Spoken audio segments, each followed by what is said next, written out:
고대 그리스의 어떤 통치자가 자기 아내에게 이런 말을 했다고 하지요. 그리스에서 제일 힘 있는 사람은 우리 아이라고. 나는 그리스에 호통을 치는데 당신은 내게 호통을 치고 우리 애는 당신에게 호통을 치니 우리 애가 그리스에서 제일 힘이 있는 사람이 아니냐.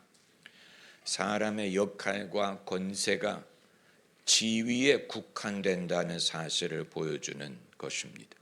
아무리 밖에서 힘이 있는 남자라도 집에 와서까지 그 힘을 발휘하는 게 아니고, 밖에서는 대통령이고 밖에서는 CEO고 밖에서는 사령관인데 집에 오면 평범한 남편이요 평범한 아버지일 수밖에 없다는 것을 보여주는 것입니다. 사단장이 자기 사단에 있을 때나 사단장이지, 지하철을 타고 집에 올 때 사람들이 충성하는 게 아니고, 집에 왔을 때 그 애들이 충성하는 게 아니고, 거기서는 계급장이 더 이상 의미가 없지.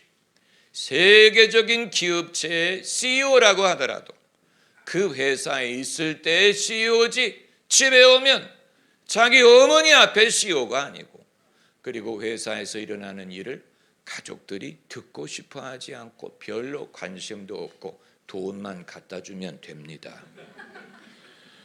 여러분, 목사와 장로를 항존직이라고 하는데, 항존직이라는 말은 한 번 목사나 장로가 되면 영원하다라는 뜻이지만 사실은 그렇지 않아요.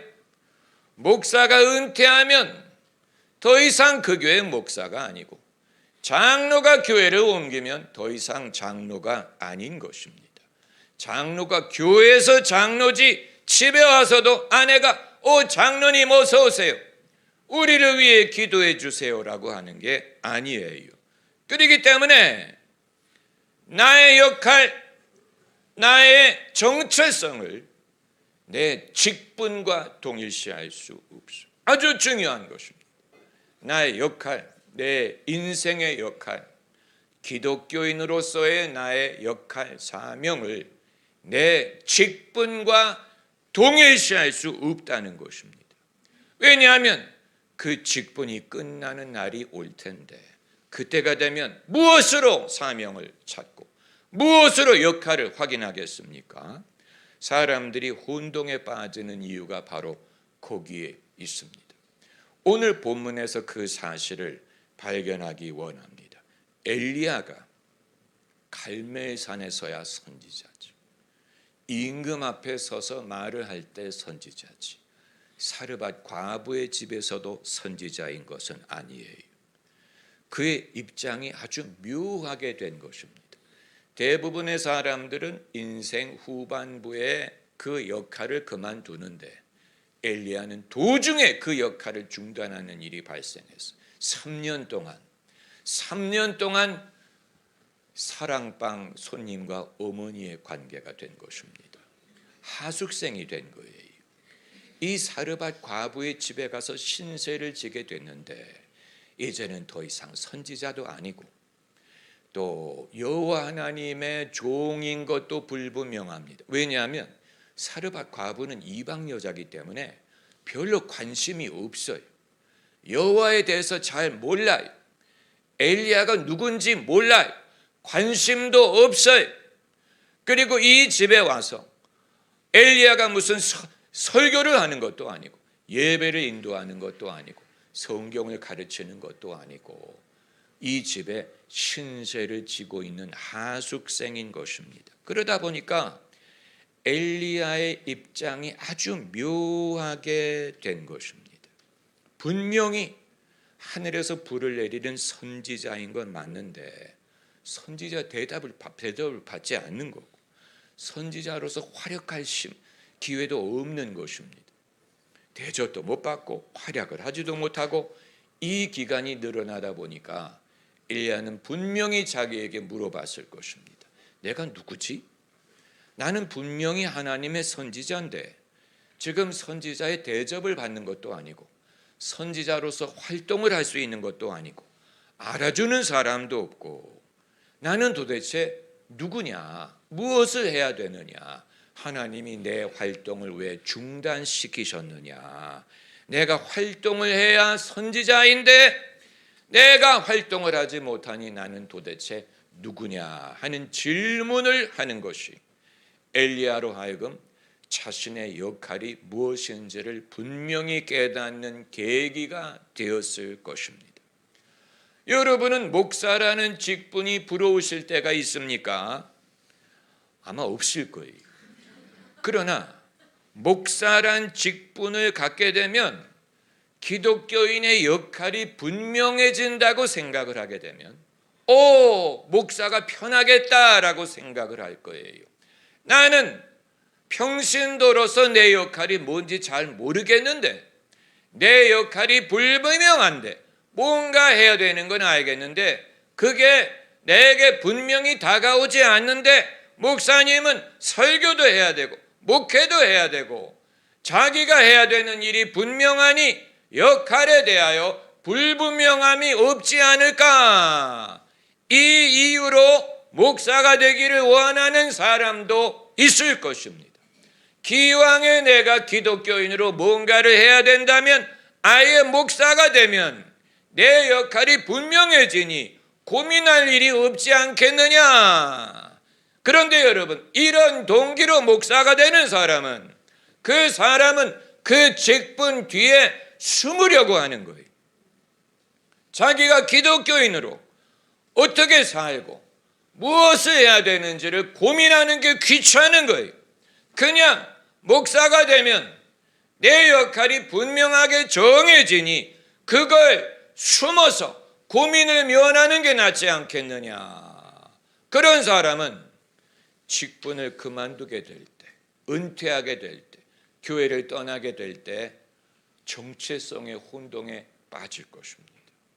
그럼 내가 이제는 뭘 하고 살아야 될까? 여러분, 목사든 장로든 권사든 왜 기독교인이 직분을 원하는가 하는 이유가 거기에 있는 거예요. 직분을 얻으면 그 직분이 나의 역할을 분명히 정의해 주는 것으로 생각을 하기 때문에 고민할 이유가 없는, 자기의 역할을 찾을 필요가 없는 거예요. 직분을 가짐으로 내 임무가 분명해진다, 이렇게 생각하는 것인데, 여러분, 그건 교회에 있을 때 얘기지. 집으로 돌아갔을 때도 권사합니까? 집으로 돌아갔을 때 목사합니까? 아니에요. 평범한 민간인으로 돌아가는 것입니다. 평범한 사람으로 돌아가는 것입니다. 그렇기 때문에 내가 기독교인으로 어떻게 살고 무엇을 해야 하는가를 여전히 찾아야 되는 것입니다. 직분이 그것을 찾아주는 것이 아니기 때문에 엘리야가 사르밧 과부의 집에 신세를 지는 동안에 고민하는 부분이 그것이었을 것입니다. 내가 선지자라는 직분이 더 이상 나의 정체성을 정해주지 않기 때문에 이 상황에서 하나님의 종으로 내가 무엇을 하고 어떻게 살아야 할까를 자기가 찾아야 될 의무가 있었던 것이고, 이것은 인내가 필요하고 겸손이 필요한 것입니다. 대부분의 사람들은 인생의 후반에 갔을 때 이런 고민이 닥치지만 엘리야는 도중에 이것을 겪었어요. 사람이 젊었을 때 무엇을 하든 간에 무슨 여러 가지, 너는 커서 뭐가 되고 싶냐라고 물으면 그 모든 것은 이 일을 할 수 있을 동안에 하는 것을 물어보는 것인데, 사실은 그 질문을 하면 안 되고 네가 그 일을 그만둘 때가 올 텐데, 그렇기 때문에 내가 앞으로 무엇이 되고 싶으냐 하는 것은 일평생 할 것을 물어보는 질문이지, 내가 고용되어 있는 동안에 할 일을 말하는 게 아니에요. 내가 직분이 있을 때만 하는 일을 물어보는 것이 아니에요. 왜냐하면 그보다 더 오래 살기 때문에, 그것이 내 인생을 다 말해주는 것이 아니기 때문에 젊었을 때 하던 일을 그만둬야 되는 때가 오는데, 만약에 내 사회적인 지위와 직업이 내 역할을 규정하는 것이라면 그 이후에는 나의 할 일을 어디서 찾습니까? 그렇잖아요. 좋은 설교 아닙니까?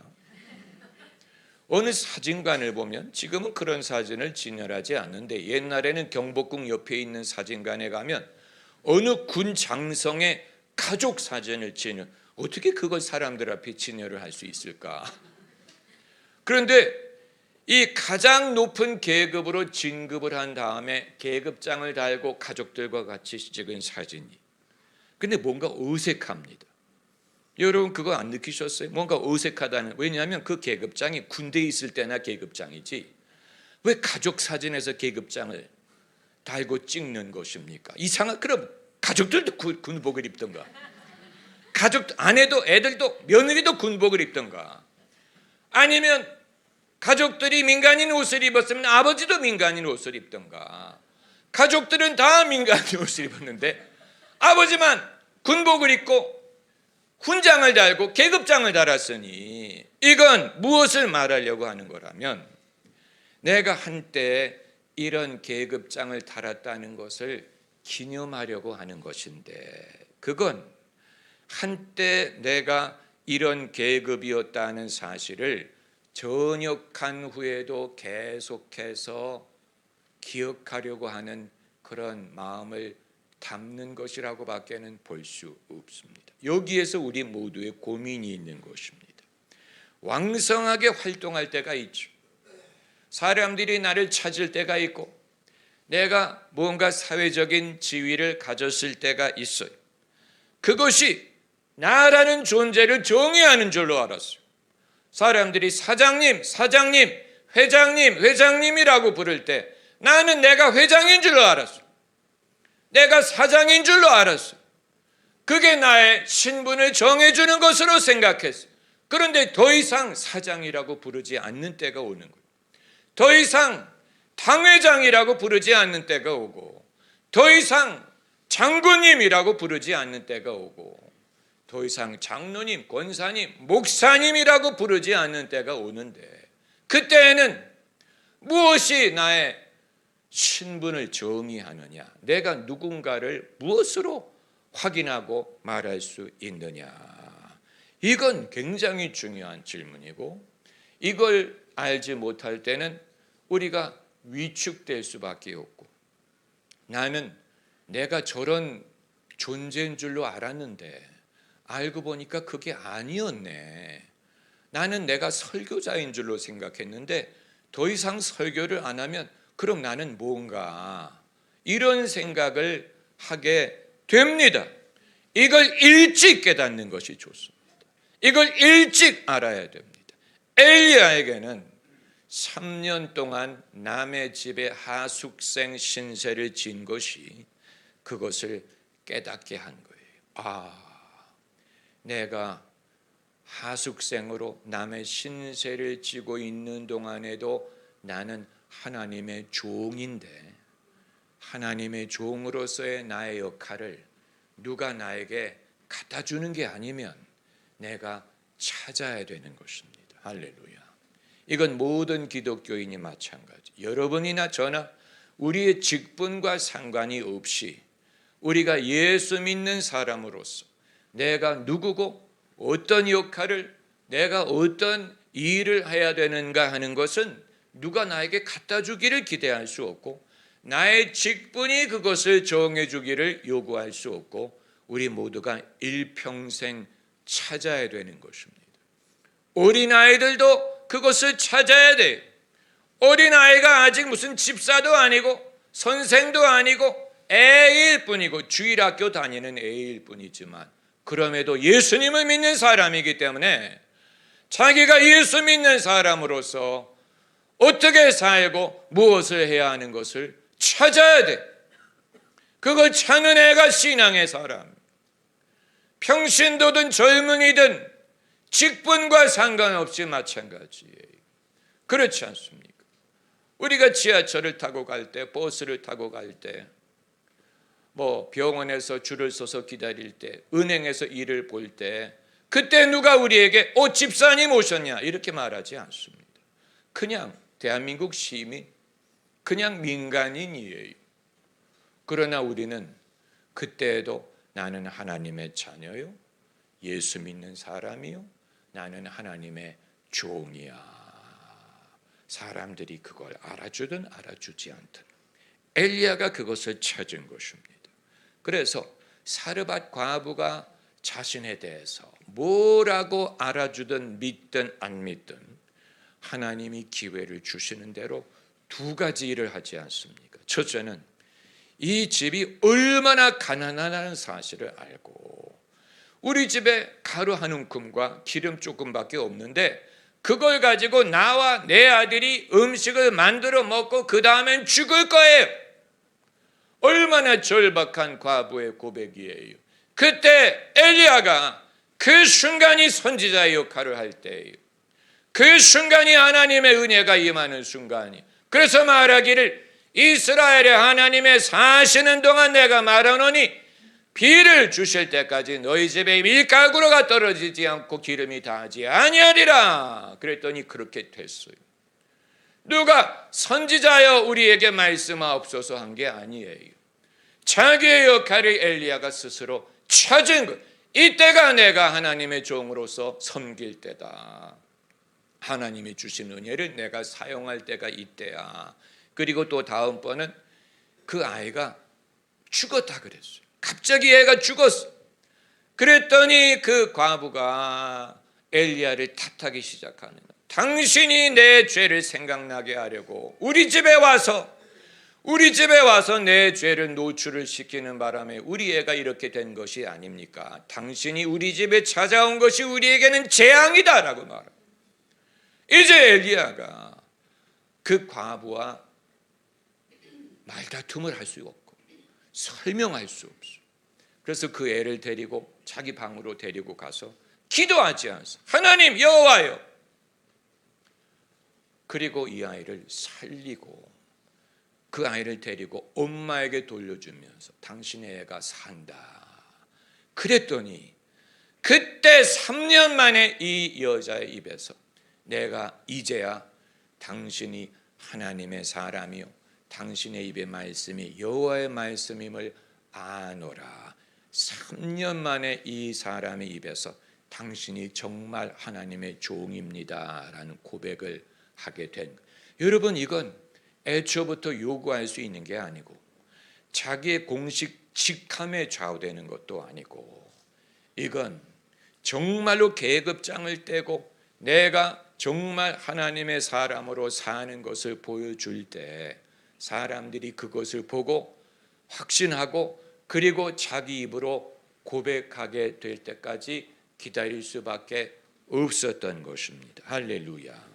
여러분, 우리의 신분과 정체성은 하나님과의 관계 속에서 정해집니다. 내가 누구냐, 내가 어떻게 살 것이냐, 내 역할이 무엇이냐 하는 것은 하나님과의 관계 속에서 정해지는 것이기 때문에 이것은 영원하고 절대적이에요. 반대로 직분에 의해 내 역할과 내 할 일을 찾게 되면 일시적이고 상대적이에요. 그건 일시적이에요. 내 직분이 있는 동안 있는 거예요. 끝나면 없는 거예요. 은퇴하면 없는 거예요. 나이가 들면 없는 거예요. 이건 상대적인 것이고 일시적인 것입니다. 많은 사람들이 왜 일시적이고 상대적인 것에 그렇게 의존하는지 알 수가 없는 거예요.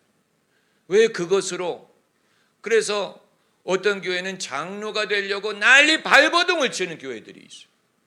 어떤 교회는 1억을 써야 장로가 된다는 교회가 있어요. 국회의원이 따로 없어요. 왜 그렇게 할까? 그건 직분을 얻으면 하나님 나라의 나의 지위가 그때 보장된다고 생각을 하기 때문인데 그렇지 않아요. 그럼 그 이전에는 하나님의 종이 아니었다는 얘기예요. 그리고 은퇴하면 더 이상 하나님의 종이 아니라는 말을 하는 것입니까? 그건 일시적이고 상대적이에요. 그리고 끝나는 날이 올 텐데 그때는 어떻게 할 것입니까? 그것과는 상관이 없이 하나님과 나의 관계 속에서 하나님은 나의 목자시요 나는 어린 양이고, 예수님은 포도나무요 나는 가지요, 예수님은 나의 스승이요 나는 그의 제자요, 예수님은 나의 왕이요 나는 그의 종이다. 그래서 나는 어디에 살든 어디에서 무엇을 하든 나는 하나님의 종이다. 나는 주의 종입니다. 나는 여전히 하나님의 종입니다. 어디에 있든 나는 하나님의 종입니다. 나는 하나님의 양입니다. 하나님의 제자입니다. 주는 나의 신랑이요 나는 주의 신부입니다. 할렐루야. 관계 속에서 내 역할과 나의 신분과 나의 할 일과 내가 어떻게 살 것인가 하는 것이 정해지는 것이고, 이건 우리 모두가 찾아야 되는 것입니다. 우리 모두가 일평생 그것을 찾아다니는 것입니다. 여러분, 직분 뒤에 우리가 숨을 수 없어요. 직분을 갖는다고 이제는 내가 고민 안 해도 돼, 이 직분만 다 하면 될 거야, 이 직분이 주는 일만 하면 나는 내 역할을 아니에요. 여러분, 교회에서 봉사 안 하셔도 돼. 그 봉사가 여러분의 역할을 정의하는 것이 아니기 때문에 교회 봉사 해도 되고 안 해도 돼. 그게 우리의 할 일을 정하는 게 아니에요. 정말 우리의 할 일은 그보다 더 큽니다. 바깥에 있습니다. 바깥에서도 해야 되는 일. 그리고 그건 정말로 겸손함으로 찾아야 돼요. 누가 그걸 우리에게 갖다 주는 게 아니기 때문에 우리가 겸손함으로 찾고 그 기회가 왔을 때 그때 우리의 믿음을 사용하는 법을 배우기를 원하는 거죠. 우리가 훈련받는 이유가 거기 있고, 그리스도인으로서 변화돼야 될 부분이 바로 거기 있는 거예요. 내가 어떻게 사느냐, 사람들과 어떻게 관계를 맺느냐, 겸손이란 게 뭐고 섬김이란 게 뭐냐, 이웃을 사랑한다는 게 무슨 말이냐, 이웃을 내 몸처럼 사랑한다는 게 무슨 말이냐, 이것을 우리가 배워나가는 것이 아닙니까? 할렐루야. 그것을 우리가 배울 이건 모두가 이건 직분과 상관이 없는 거예요. 목사도 이웃 사랑하는 걸 모를 수도 있어요. 그렇잖아요. 그냥 직분만 하지 이웃 사랑할 그걸 배울 기회가 없을 수도 있잖아요. 그건 배워야 되는, 우리 모두가 섬기는 게 이런 거구나, 믿음을 사용하는 것이 이런 것이구나. 할렐루야. 그것을 하나님이 보기를 원하시고 하나님이 그걸 보시고 기뻐하십니다.